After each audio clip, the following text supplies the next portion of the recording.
नमस्कार, स्वागत है आपका। मैं हूं आपके साथ सुमित शर्मा। जबलपुर से खबर, जहां जेसीबी चालक ने बीच सड़क पर ही जमकर हंगामा किया है। गढ़ा थाना अंतर्गत सुपाताल तालाब के पास कई वाहनों को टक्कर मारी। रोकने पर चालक जेसीबी लेकर भागा। शराब के नशे में धुत बताया जा रहा है जेसीबी चालक। लोगों ने पीछा कर उसको पकड़ा है। जेसीबी की टक्कर से इको कार घर में घुस गई। हादसे में करीब 1 दर्जन लोग घायल हुए हैं, जिसमें बच्चे भी शामिल। भैया सामने से हट जाओ, काबू पे नहीं है, सामने से हटो वहां से। तो जबलपुर में जेसीबी चालक ने बीच सड़क पर जमकर तांडव किया है। गढ़ा थाना अंतर्गत सुपाताल तालाब के पास कई वाहनों को टक्कर मारी। लोगों के रोकने पर चालक जेसीबी लेकर भागा।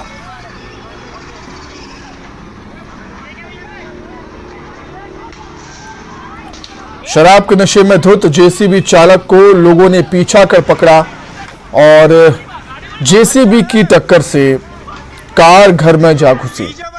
हादसे में करीब 1 दर्जन लोग घायल हुए हैं, जिसमें बच्चे भी शामिल हैं। काबू पे नहीं है, सामने से हटो वहां से। तो आप देख सकते हैं तस्वीरों में किस तरीके से जेसीबी ने कई वाहनों को टक्कर मार दी। बताया जा रहा है कि जो जेसीबी का ड्राइवर था, चालक था, वो नशे में धुत है। शराब के नशे में उसने कई वाहनों को टक्कर मारी है। भैया पीछे। लोगों के रोकने पर जेसीबी चालक भाग निकला। ये तस्वीरें आपको दिखा रहे हैं, लेकिन लोगों ने उसका पीछा कर उसको पकड़ा है। शराब के नशे में चूर, ये बताया जा रहा है जो ड्राइवर था जेसीबी चालक का। जेसीबी की टक्कर से एक कार घर में जा घुसी। कई वाहनों को इसने अपनी चपेट में लिया, कई वाहनों को टक्कर मारी और कई वाहनों को क्षतिग्रस्त भी किया। हादसे में कई लोगों को चोटें भी आई हैं। 1 दर्जन लोग चोटिल हुए हैं, जिसमें बच्चे भी शामिल।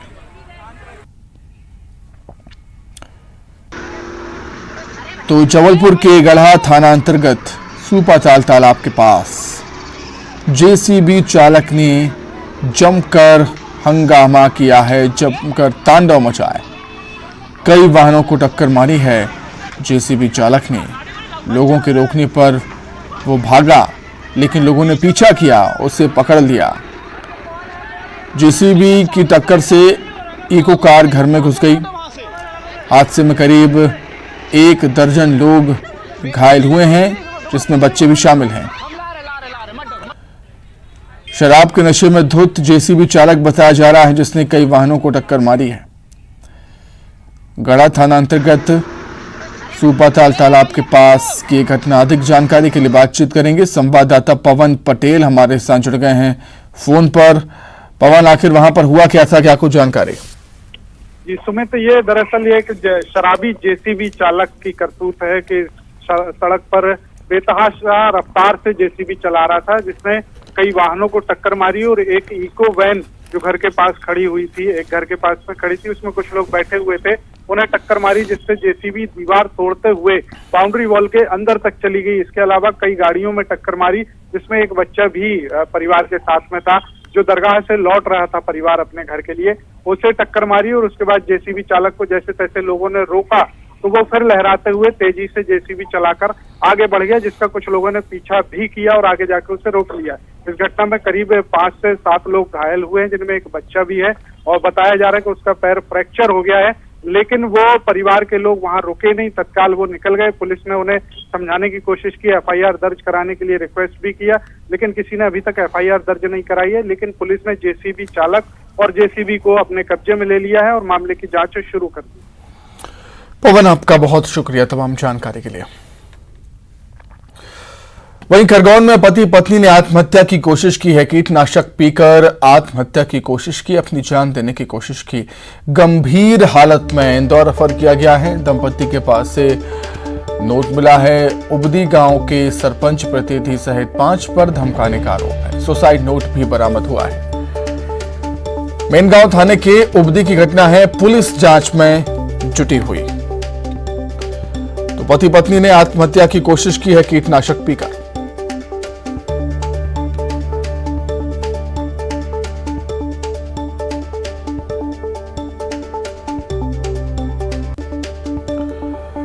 उधर सतना के रामपुर बघेलान सामुदायिक स्वास्थ्य केंद्र में लाखों की दवाइयों को जलाने का मामला सामने आया। तस्वीरों में देख सकते हैं कि गरीबों को दी जाने वाली दवाइयों में आग लगा दी गई, जबकि दवाइयों की एक्सपायर डेट भी खत्म नहीं हुई थी। दवाइयों के रैपर तक नहीं खुले थे और न ही खराब थी। इसके बावजूद किन वजह से स्टोर प्रभारी ने इनको आग लगाई है। बहरहाल बीएमओ ने अपने निरीक्षण में सब कुछ ऑल इज वेल पाया है। उन्होंने कहा कि सिर्फ रैपर जलाए गए। ये डिस्पोजेबल होते हैं, जिसमें बॉक्स रहते हैं ना, दवाइयों वही रखी जाती है, तो उनको जैसे दवाई बांट देते हैं, डिस्ट्रीब्यूशन होता है तो उन्हीं को क्या है जला दिए। मुरैना में अवैध रेत खनन की सूचना के बाद छापेमारी करने 3 थाना की पुलिस कार्रवाई के लिए मौके पर पहुंची। पुलिस ने अवैध रेत से लदे 4 ट्रॉलियों को घेर लिया, लेकिन माफिया रफ्तार में 3 ट्रॉली को भगा ले गए। वहीं भागने के दौरान एक ट्रॉली पलट भी गई, जिसे पुलिस ने जब्त कर लिया है। सीएसपी और सभी थाना प्रभारी कुछ लाइन का फोर्स देकर के 100-150 का फोर्स और जो है हमारी पुलिस की टीमें जिन गाँव से जो लोग निकल के आते हैं, नदी के आसपास के गांव हैं, शहर की तरफ अप्रोच करते हैं, उन सभी गांव में एक जो है अभियान चलाया था। उस अभियान के तारतम्य में कुछ वहाँ आसपास जो ट्रैक्टर जो है दिखाई पड़े थे, उनके खिलाफ जो है खदेड़ने की कार्रवाई। और भिंड में पिता पुत्र और पति पत्नी के रिश्ते को तार-तार कर देने वाली घटना सामने आई है। मामला रौन थाना इलाके का है, जहां बंटवारे को लेकर आदिराम राठौर को उसकी पत्नी और बड़े बेटे ने पिटाई कर दी। बेटे ने अपने पिता पर जमकर लाठियां बरसा दी, तो वहीं पत्नी के पति का कान ही काट लिया। कल दिनांक को कस्बा रोन में ही कस्बा रोन के आदिराम राठौर ने थाना उपस्थित आकर के रिपोर्ट लेकर करवाई कि इसके पुत्र आशीष राठौर ने गेहूं की फसल को लेकर के पहले खेत पे विवाद किया। इसके बाद घर पर आकर के इसकी लाठी से मारपीट करी, जो इसके कमर में और कान में चोटें आई हैं। कान में थोड़ा सा कान कट गया है। उक्त प्रार्थी की रिपोर्ट पर से थाना रोन में अपराध पंजीबद्ध कर विवेचना में लिया गया है। भिंड में गुंडों ने एक व्यापारी और उसके परिवार से मारपीट की है। तस्वीरें भी सामने आई हैं, जिसमें कुछ गुंडे कार से आते हैं और व्यापारी की कार से सटाकर उसकी कार खड़ी करते हैं, और जैसे ही व्यापारी का परिवार बाहर आता है, गुंडे उन पर टूट पड़ते हैं। मारपीट की घटना वहां लगे सीसीटीवी कैमरे में कैद हुई है। वहीं पुलिस अब आरोपियों की तलाश कर रही है। तो वो आ गए और उन्होंने मारपीट चालू कर दी। बच्ची बचाई तो बच्ची को हमारे बालक को, मिसेज को, सबको मारा है उन्होंने डंडों से। कैमरे में फोटो आ रहे हैं बाकायदा।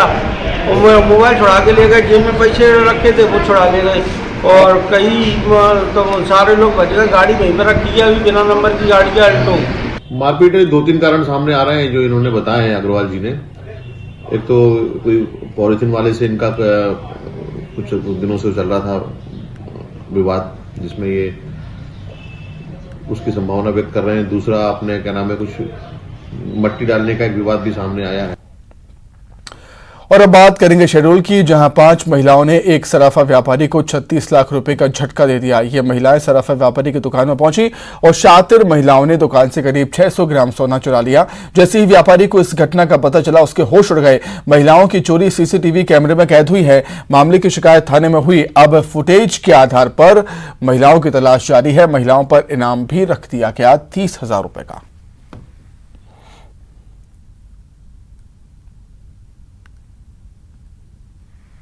साइबर टीम ने भी साक्ष्य सारे उठा लिए हैं बारीकी से।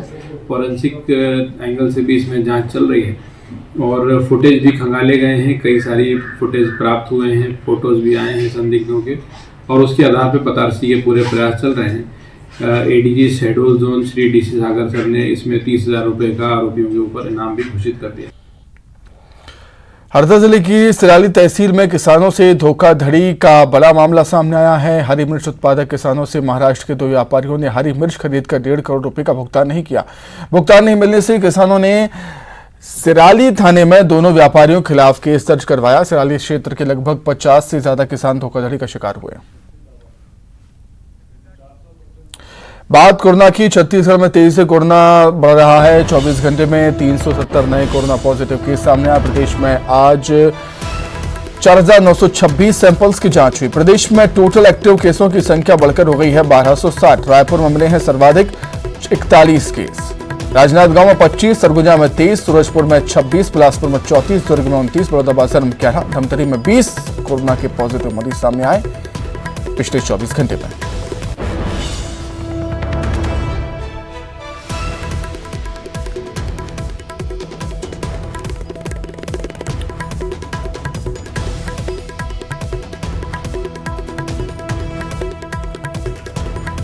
तो छत्तीसगढ़ में पिछले 24 घंटे में 370 नए केस सामने आए हैं। प्रदेश में आज 4,926 सैंपल्स की जांच हुई और एक्टिव मरीजों की संख्या, एक्टिव केसेस की संख्या अब छत्तीसगढ़ में हो गई है 1260 मरीज।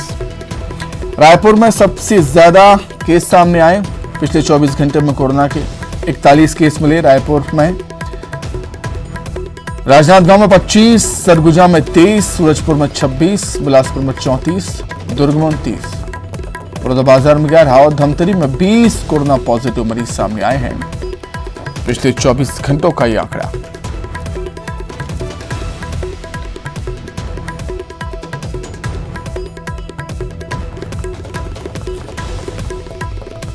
इंदौर में 3 माह बाद कोरोना से एक मरीज की मौत हुई। 98 साल के बुजुर्ग की इलाज के दौरान मौत हो गई। 2 अप्रैल को कोरोना पॉजिटिव हुआ था। बुजुर्ग को निजी अस्पताल में एडमिट किया गया था। इंदौर में पिछले 24 घंटे में 19 नए मरीज बने हैं। एक्टिव मरीजों की संख्या पहुंच गई है 50 के पार। मध्य प्रदेश में भी कोरोना पैर पसार रहा है। इंदौर में एक बुजुर्ग की मौत हो गई। कोरोना के संक्रमण की वजह से 98 साल के बुजुर्ग की मौत हुई है इलाज के दौरान। 2 अप्रैल को कोरोना पॉजिटिव हुए थे बुजुर्ग को निजी अस्पताल में उपचार के लिए भर्ती करवाया गया था। इंदौर में पिछले 24 घंटे में 19 केस सामने आए हैं। एक्टिव मरीजों की संख्या अब पहुंच चुकी है 50।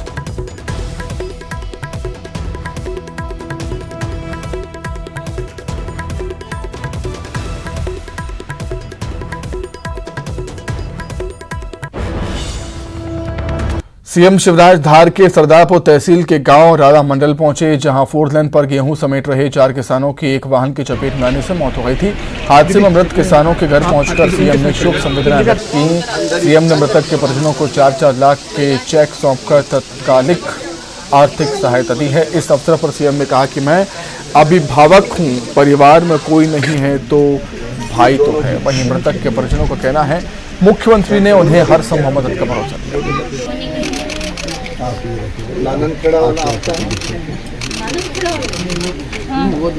वो दूसरे मैं भाई हूँ तुम्हारा, उसका कोई नहीं, मैं तो हूँ। प्रियंका भाई मैं आया हूँ, कोई चिंता करने, तुम चिंता तुम्हारा भाई है ना। अपना एक कागज दे दीजिए, सर्टिफिकेट स्कूल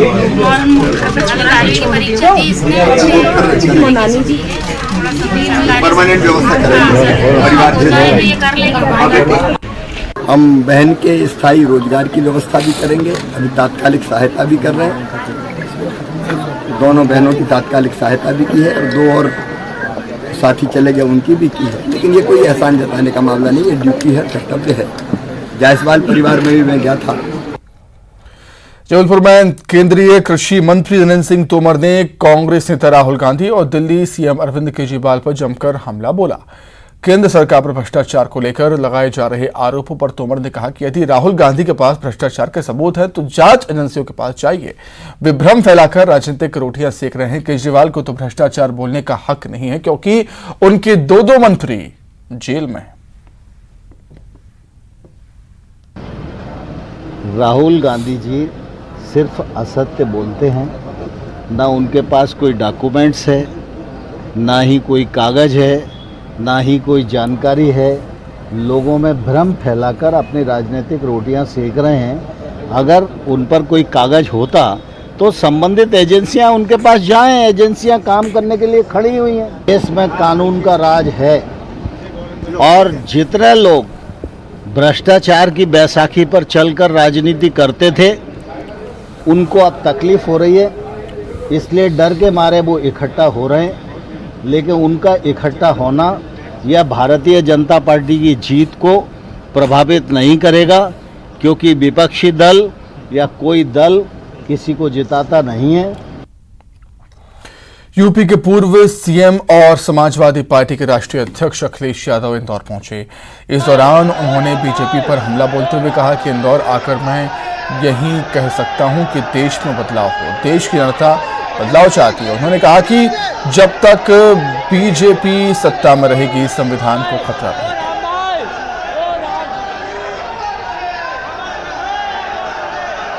कि देश में बदलाव हो और देश की जनता बदलाव चाहती है।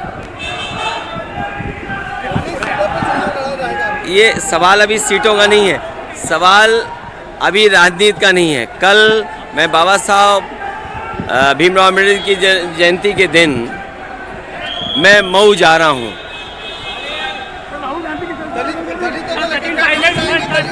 ये जब तक भारतीय जनता पार्टी सत्ता में रहेगी संविधान को खतरा रहेगा, बाबा साहब का दिए हुए जो अधिकार हैं उनको खतरा रहेगा। गैंगस्टर अतीक अहमद के बेटे के एनकाउंटर पर साध्वी प्रज्ञा सिंह ठाकुर ने कहा है जो अपराधी है उसे दंड मिलेगा। हत्या गुंडागर्दी करने वालों का जो हश्र हुआ उसका दंड निश्चित है। अब जब से माननीय योगी जी का शासन आया है तो वहाँ कानून का राज होने लगा है और इसलिए जो कुछ भी होगा वो अच्छा ही होगा। इनकाउंटर पर सवाल खड़े कर रहे हैं ओवैसी और अखिलेश यादव। मैं क्या कह रही हूँ, गुंडों का समर्थन करने वाले लोग क्या हो सकते हैं वो समझना चाहिए। और जो ऐसे लोगों का समर्थन करते हैं, मर्डरर का समर्थन करते हैं, जो गुंडों का समर्थन करते हैं, गैर कानूनी गतिविधियां करने वाले लोगों का समर्थन करते हैं, वो भी वैसे ही होंगे। सीएम शिवराज ने धार्मिक और पर्यटक स्थलों के विकास की समीक्षा की। सीएम ने समीक्षा बैठक में कई निर्देश दिए। संत रविदास मंदिर, ओरछा में रामलला सरकार मंदिर, जामसावली छिंदवाड़ा के हनुमान लोक, त्योथर की कोलगढ़ी और सलकनपुर देवी मंदिर के विकास पर बैठक में चर्चा हुई। ओरछा में रामलला सरकार मंदिर के विकास में श्री राम के बाल स्वरूप और बाल लीलाओं को प्रदर्शित करने के सीएम ने निर्देश दिए हैं। साथ ही छिंदवाड़ा में कॉम्प्लेक्स के साथ ही संजीवनी वन और हनुमान जी के अलग अलग स्वरूपों को दर्शाया जाएगा। यहाँ अमर पथ भी बनाया जाएगा। वहीं संत रविदास मंदिर के लिए प्रदेश के हर गांव से ईंट और मिट्टी लाई जाएगी और मंदिर का निर्माण होगा। सीएम की इस बैठक को जानकार बड़े वर्ग को साधने के रूप में भी देख रहे हैं।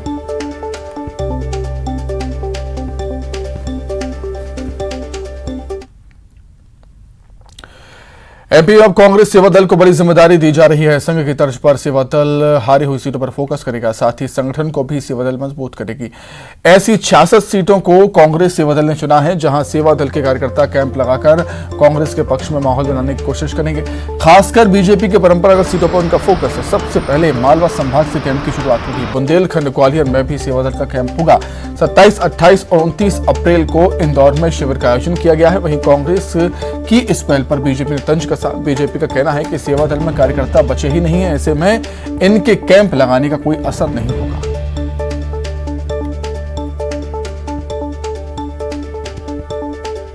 सेवा दल पहले कांग्रेस का एक मजबूत संगठन माना जाता था, लेकिन पिछले कुछ समय से यह संगठन बर्बाद हो गया, खत्म हो गया है, क्योंकि इसकी ड्यूटी मंच व्यवस्था, नेताओं का सुरक्षा व्यवस्था, तमाम ऐसे आयोजनों में लगाने लग गई और तमाम बड़े बड़े दावे किए जाते रहे कि ये ऐसा करेगा, संगठन आरएसएस की भांति काम करेगा। आरएसएस और सेवा दल की कभी तुलना नहीं की जा सकती। आरएसएस एक समाजसेवी संगठन है जो हर संकट के समय समाज सेवा के लिए खड़ा रहता है, जनहित के काम करता है। अब सेवा दल को वापस शिविरों के माध्यम से उतारने की घोषणा की गई है, लेकिन सेवा दल के अंदर अब कार्यकर्ता बचे नहीं है और अब सेवा दल के पूरी कांग्रेस भी उतर जाए तो उसका कोई मध्य प्रदेश में जनाधार बचा नहीं है। उज्जैन में केंद्रीय जेल भैरवगढ़ में हुए डीपीएफ के 15 करोड़ के गबन की जांच करने जेल एडीजी अखेतो खेमा और डीआईजी मनशाराम पटेल उज्जैन पहुंचे। इस मौके पर अधिकारियों ने बताया कि सरकार ने फैसला लिया है कि जिस भी प्रहरी अधिकारी और कर्मचारी का पैसा खाते से गायब हुआ है, पूरा का पूरा पैसा सरकार भुगतान करेगी। उन्होंने बताया कि साथ ही आरोपियों से रिकवरी की भी कोशिश की जा रही है। जेल एडीजी ने यह भी कहा है कि डीडीओ को दिए जाने वाले आईडी पासवर्ड पर अब सख्ती से नजर रखी जाएगी। ये जो नुकसान हुआ है जवानों के, कुछ अधिकारियों के, ये शासन ने अपना उच्च स्तर पर निर्णय ले चुके हैं कि जो जिन व्यक्तियों में के खाता से जो नुकसान हुआ है उसको पूरा के पूरा एक्चुअल अमाउंट वो रिकवर कर दिया जाएगा। ये शासन का निर्णय हो चुके हैं। हरदा से खबर, जहां बाबा साहेब भीमराव अंबेडकर की प्रतिमा के रंग को लेकर विवाद पैदा हो गया। SC/ST संगठन के आरोप लगाया है कि नगरपालिका ने अंबेडकर जयंती के पहले अंबेडकर की प्रतिमा पर भगवा रंग चढ़ा दिया। अनुसूचित जाति जनजाति मोर्चा और भीम आर्मी के लोगों ने आपत्ति जाहिर करते हुए प्रतिमा का रंग बदलने की मांग की।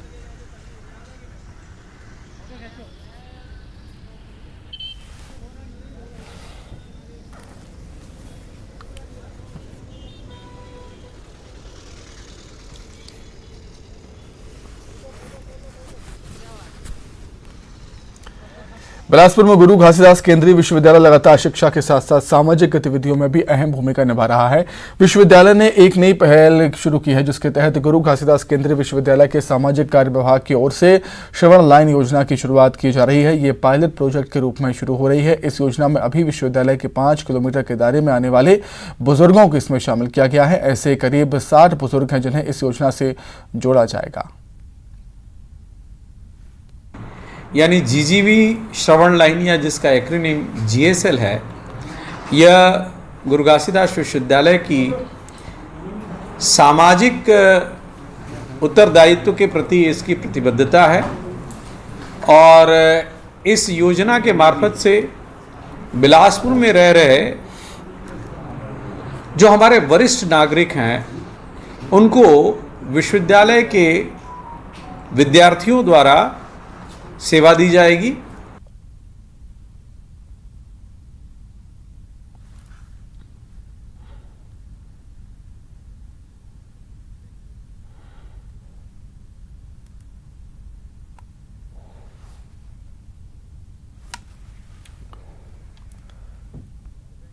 तो इसी के साथ ही फिलहाल इस वोल्टर में इतना ही। खबर लगातार जारी है। नमस्कार।